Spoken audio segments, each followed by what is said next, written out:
Witajcie towarzyszki i towarzysze. Dziś chcielibyśmy przedstawić kolejny film z serii znanych socjalistów.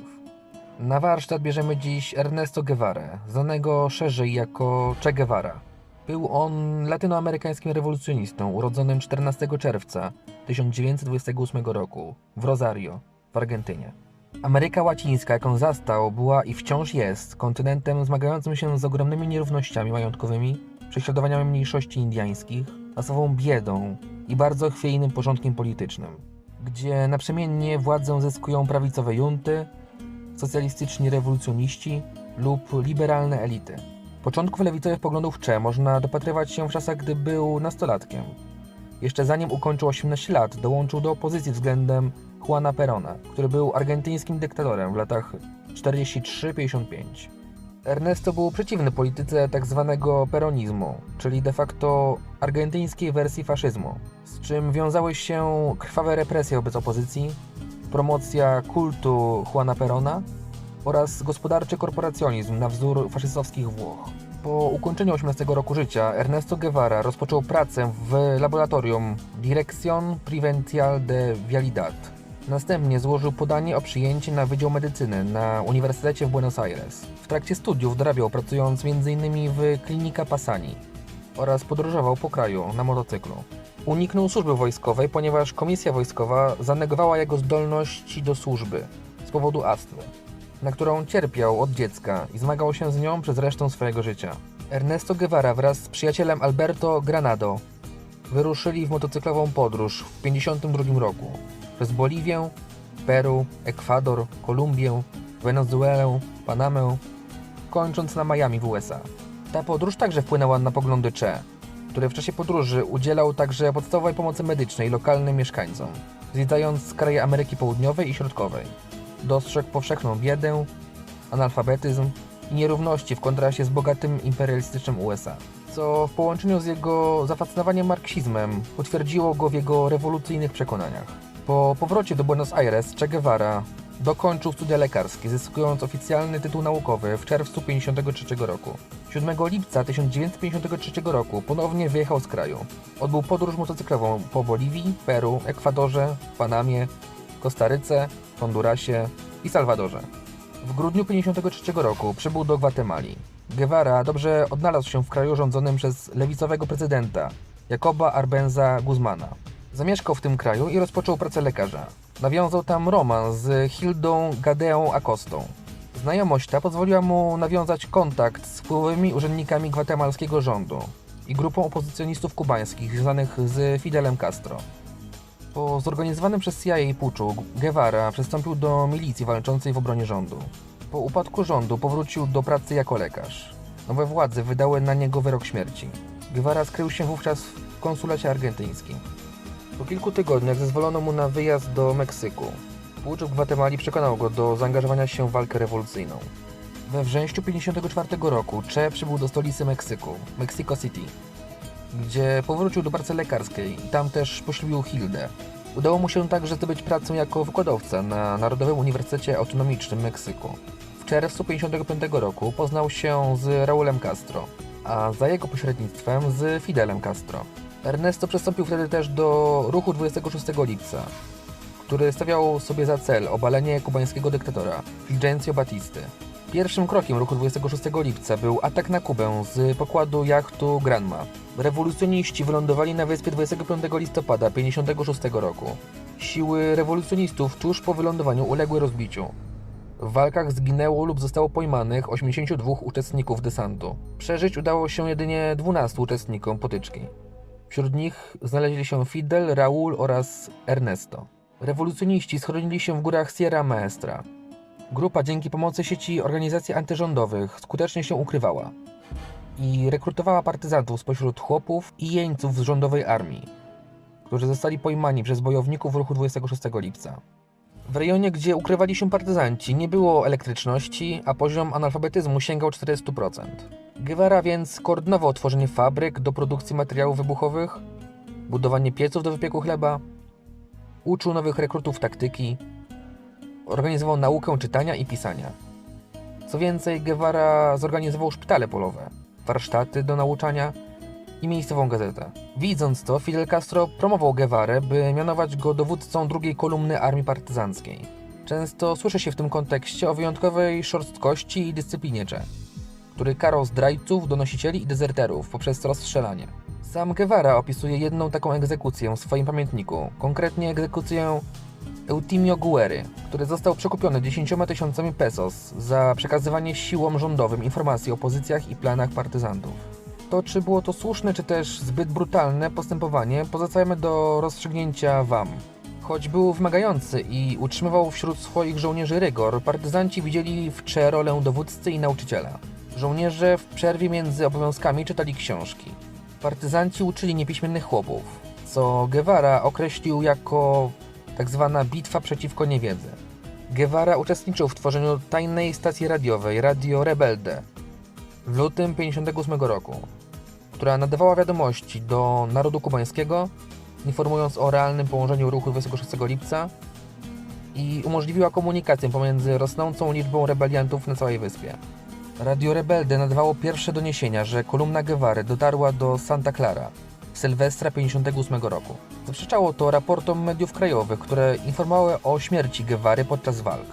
O 3 nad ranem w dniu 1 stycznia 1959 roku na wieść, że generałowie negocjowali z Che pokój, Fulgencio Batista wsiadł do samolotu w Hawanie i uciekł do Dominikany wraz ze zgromadzonymi 300 milionami dolarów. Następnego dnia, 2 stycznia, oddziały rebeliantów wkroczyły do stolicy i przyjęły ostateczną kapitulację. Fidel Castro przybył do Hawany 6 dni później. Jednocześnie zaszły też zmiany w życiu prywatnym Che, który rozwiódł się z Hildą, przybyłą do Kuby pod koniec stycznia, by ożenić się z Aleidą March, członkinią ruchu 26 lipca. Pierwszy poważny kryzys polityczny po rewolucji nasilił się wobec sporu o karanie urzędników Batisty, którzy dopuścili się represji wobec cywili. Podczas rewolucji wprowadzono prawo karne powszechnie znane jako Ustawa Sierra.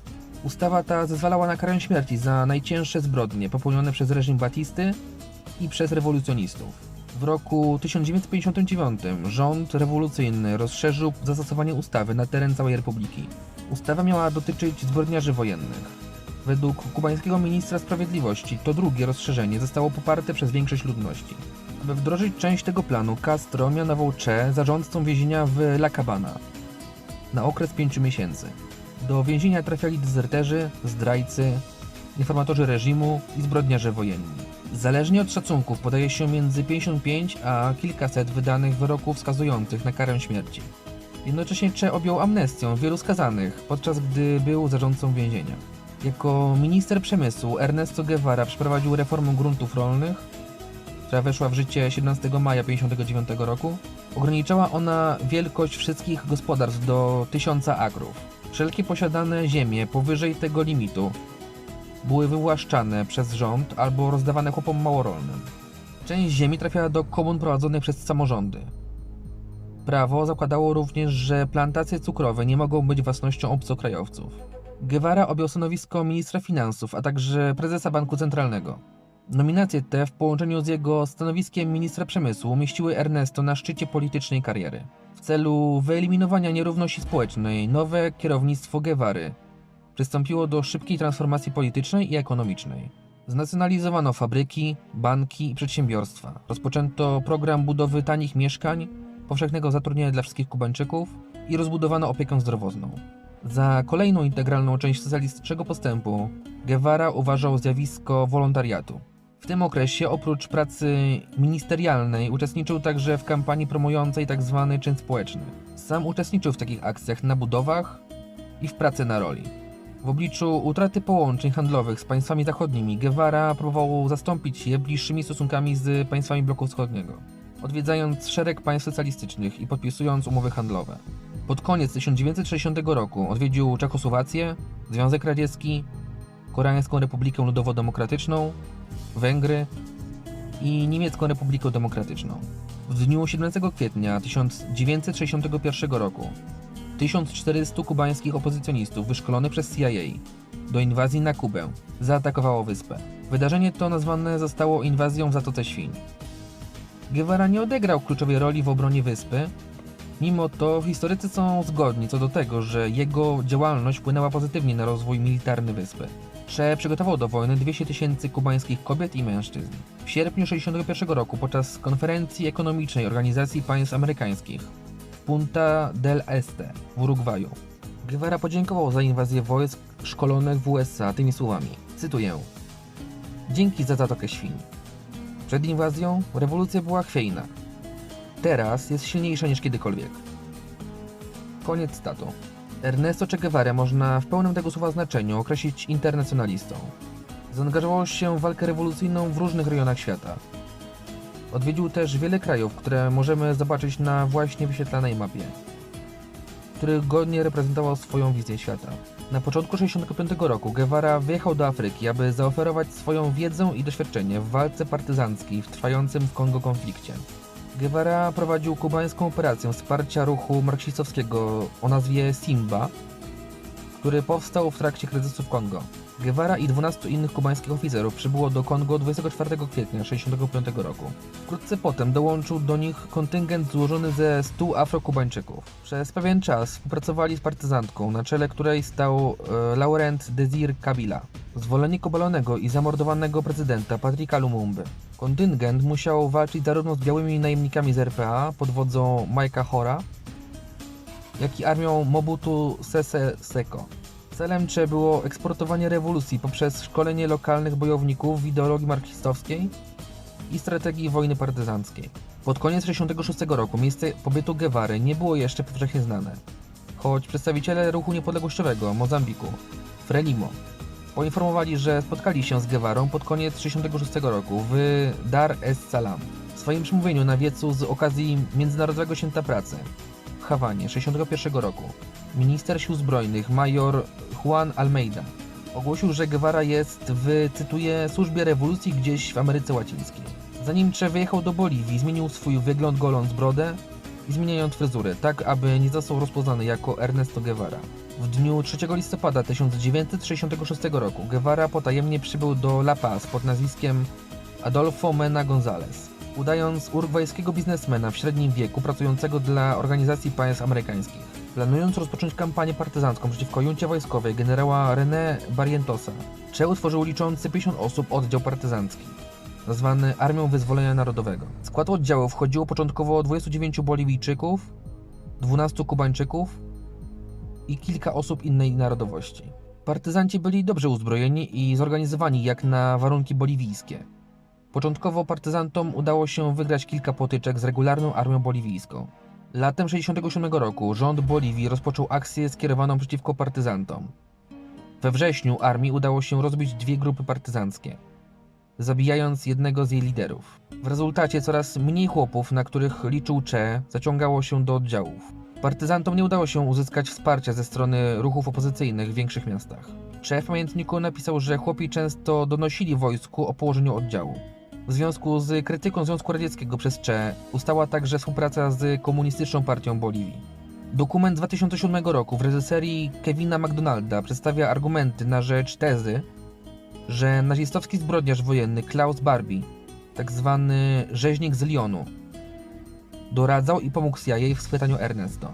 W dniu 7 października 1967 roku informator zawiadomił boliwijskie siły specjalne o lokalizacji obozowiska w wąwozie Juro. 8 października 1800 żołnierzy otoczyło teren, a Guevara został ranny i wzięty do niewoli. Che został związany i przewieziony do zrujnowanej szkoły w pobliskiej wiosce La Higuera. Następnego dnia rano boliwijski prezydent René Barrientos zarządził, że Guevara musi zostać zabity. Chwilę przed egzekucją boliwijski żołnierz zapytał go, czy myśli o nieśmiertelności, na co Che odpowiedział, cytuję: nie, myślę o nieśmiertelności rewolucji. Koniec cytatu. W sumie Che został postrzelony 9 kulami.